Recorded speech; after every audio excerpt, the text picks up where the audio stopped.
Hey guys, today we're going to talk about the quadratic formula. The quadratic formula is what we can use to solve quadratic equations that are in standard form, and it will let us solve any quadratic equation, okay? Right now we're going to look at just ones with real solutions. If they have no real solution, then that's how we're going to indicate it. Later on, we will look at complex numbers and we will look at quadratic formula with complex numbers involved, okay? But today we're just looking at real solutions, all right? So the quadratic formula, hopefully you've watched the videos and with the quadratic equation song, and so you know that the quadratic formula is negative b plus or minus the square root of b squared minus 4ac all over 2a, okay? Where a, b, and c come from the standard form of the quadratic equation. All right, so it must be in standard form. So ax squared plus bx plus c equals 0. Okay, you're going to identify a, b, and c, and then you're going to plug them into this formula. Okay, so that formula is what we're going to use. All right, so look at example 1. It is in standard form. It's in ax squared plus bx plus c equals 0 form. All right. When there's no number in front of the x squared, a is always 1. Make sure you carry your sign, so b is negative 5 and c is negative 14. Okay, and we're just going to plug that in to the equation. So negative b, so negative 5 plus or minus the square root of b squared. Notice I'm using parentheses. I want to make sure that my calculator gets that negative. Minus 4ac all over 2a. Okay, I'm going to plug this in my calculator, and you're going to plug it in twice. Okay, the first time you're going to plug it in with just either plus or minus, and the second time is going to be the other way. So I'm going to type it in my calculator just like that. So on my calculator, I'm using alpha y equals to get the fraction bar. If you do not have access to a TI-84, then calculate things in pieces. Okay, do this under the square root first, which is the discriminant, so you can calculate that, and then that way you can type in things piece by piece. And actually, I think I'll work it that way. So if I type the stuff under the square root in first, let me clear my calculator. Negative 5 squared minus 4 times 1 times negative 14. Under the calculator, I get 81. So if I clean up this, I get negative 5, so that's positive 5, plus or minus the square root of 81 all over 2. Well, I know the square root of 81 is 9. So this says that my answer is going to be 5 plus 9 over 2 and 5 minus 9 over 2. Okay, so I'm splitting that plus or minus. And we said the square root of 81 is 9, so that's where that 9 came from. Okay. So 5 plus 9 is 14. 14 divided by 2 is 7. So that's 7. 5 minus 9 is negative 4. Divided by 2 is negative 2. So your answers are 7 and negative 2.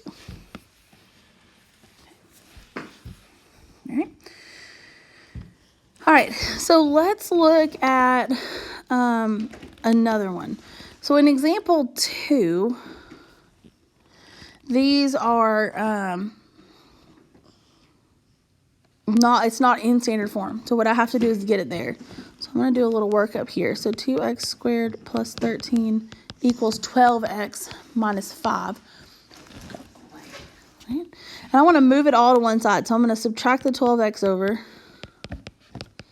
So I get 2x squared minus 12x plus 13 equals negative 5. And then I'm going to add 5 over. So I get 2x squared minus 12x plus 18 equals 0. Okay?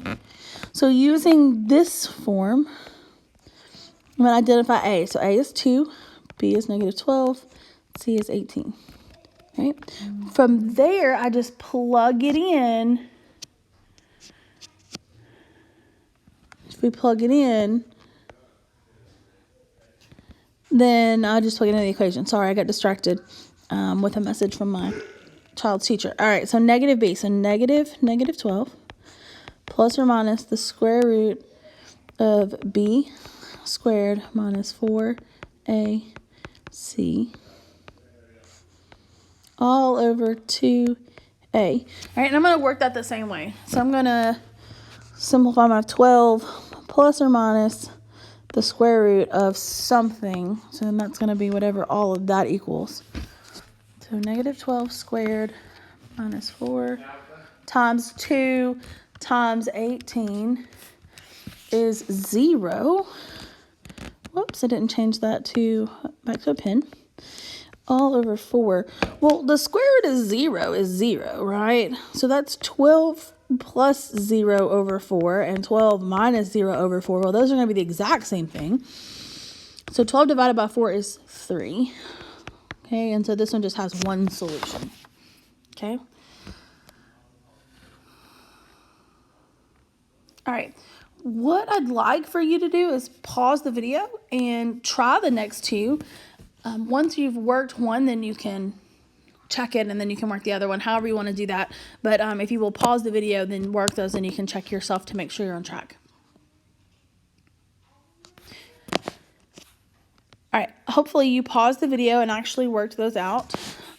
This in standard form is going to be, hang on, my finger, I was trying to write something off the screen and wrote on the screen. All right.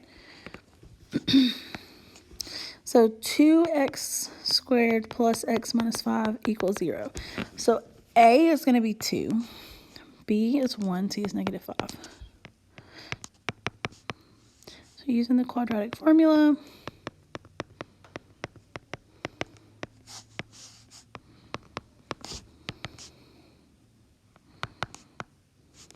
all right, 1 squared minus 4 times 2 times negative 5 is 41.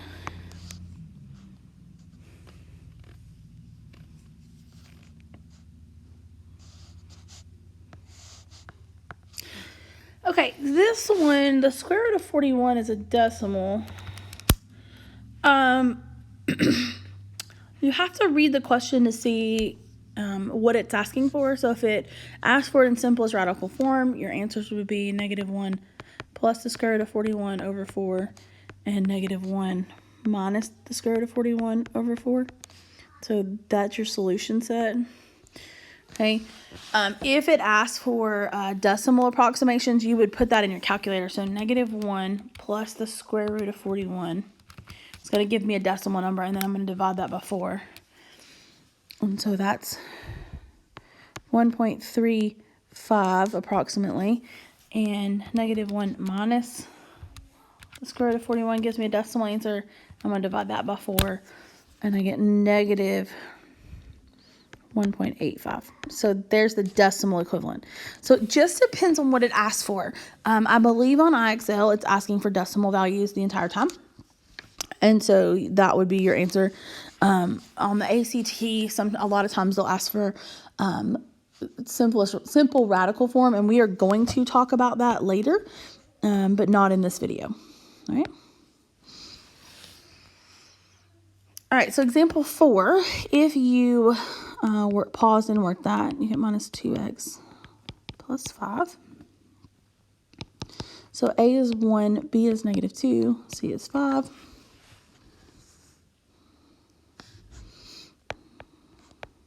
Negative B. B squared minus 4AC all over 2A. So I get 2 plus or minus the square root of negative 16 over 2. Now, for what we know right now is that this is a non-real solution. I cannot take the square root of a negative number in the real number system. When we do complex numbers and imaginary numbers, we will talk about that. Okay, so for now, this is no real solution. Okay, and in fact, it's going to have two imaginary solutions, and we're going to talk about that a little bit more in detail later. We're fixing to talk about the types of solutions you can have, which you've already seen here. You can have in example 1 and example 3, we had 2 solutions. In example 2, we only had 1 solution, right? They were exactly the same. And then in example 4, we had no real solution or 2 imaginary solutions. Okay, and I can tell that by the stuff under the square root. It's that b squared minus 4ac portion of the quadratic formula. Whoops. Let's do this and turn my pen off for just a second. There we go. All right, so that b squared minus 4ac bit is called the discriminant. Okay, so that is a vocabulary word that you need to kind of be familiar with. It's the stuff that's under the square root in the quadratic formula. It's the b squared minus 4ac. Okay, if the discriminant is positive, it has 2 real solutions and 2 x-intercepts, and you can see that in the graph. Okay. If the discriminant equals 0, which is what happened in example 2, there's 1 real solution and 1 x-intercept. And then if it's negative, it has 2 imaginary solutions, which means it has 0 real solutions and 0 x-intercepts. Okay? All right. And so your second IXL for this week asks you to use the discriminant. Okay? So to find the discriminant, we're just going to use b squared minus 4ac. So here a is 5, b is 10, c is 5. So 10 squared minus 4 times 5 times 5. I'm going to type that in my calculator. So 10 squared minus 4 times 5 times 5 is 0. So the discriminant is 0. And so it's going to have 1 real solution if I look back at that chart. So 1 real solution. Okay. All right. Pause the video, try B and C, and see if you can figure out which type of solutions you have. All right, hopefully you pause that and work those. For B, A is 1, B is negative 6, C is 10. So I'm going to just plug that in. Negative 6 squared minus 4A, C, that should be a 10.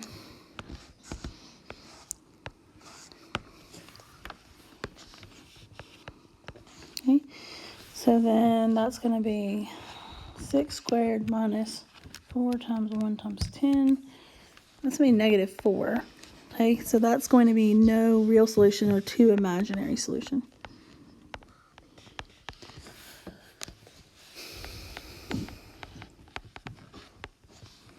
All right, and then C, A is 1, B is negative 6, C is 8.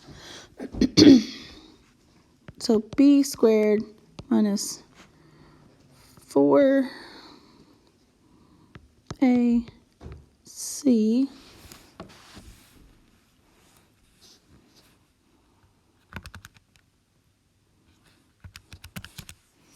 and that gives me 4, so that's going to have 2 real solutions. All right, so you have 2 IXLs to do. So there are 2 separate assignments listed for those. I'd like for you to try to get at least an 80% on a SMART score. The higher the better, because this is going to be essential in the ACT. Okay. All right. Hope you guys have a great day and actually a great week. If you need anything, please let me know.